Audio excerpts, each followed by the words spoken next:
जय बाळू मामा, शुभ सकाळ मित्रांनो. आज सुट्टी होती म्हणून म्हटलं कुठेतरी बाहेर जायचं. मग काय कॉलेजच्या पोरांसोबत प्लॅनिंग झाला बाहेर फिरायला जायचा. आणि फिरायला जाताना मांजर माझ्याकडे बघत होतं. मग काय मला रिक्षा चालवायची होती म्हणून मी असले कपडे घातले आणि कोथिंबीर कढीपत्ता आणला पोहे बनवण्यासाठी. सगळेजण जमायला लागले कॉलेजचे की पोरं. हा प्रमोद पण आला, आता फक्त अनिकेत यायचा बाकी होता. तोपर्यंत बाकीच्यांनी पोहे खाऊन घेतले आणि मम्मीने त्यांचा लय क्लास घेतला आणि मग काय आजीशी सगळ्यांची ओळख करून दिली. आणि शेवटी जो एक नेहमी लेट येणारा मित्र असतो त्याचं नाव अनिकेत आमच्या कॉलेजचा.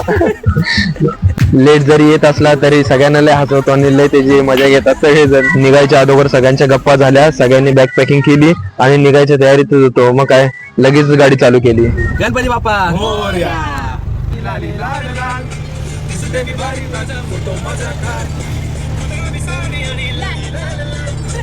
जाताना लय मजा केली आणि मग काय फायनली लोणावळ्यात पोहोचलो. तिथून पुढे निघाल्यावर आम्ही आमच्या लोकेशनला आलो. लोकेशनला आल्याला मी असे 1-2 फोटो काढले आणि मग काय आजूबाजूला पूर्ण नदी होती. आम्ही कॅम्प मध्ये झोपणार होतो रात्रभर आणि आम्ही आलो होतो पावणा लेकला. मग काय तिकीट कन्फर्म केल्या. व्हिडिओ आवडत असतील तर फॉलो नक्की करा मित्रांनो. भेटूया पुन्हा नवीन व्हिडिओ मध्ये. जय बाळू मामा.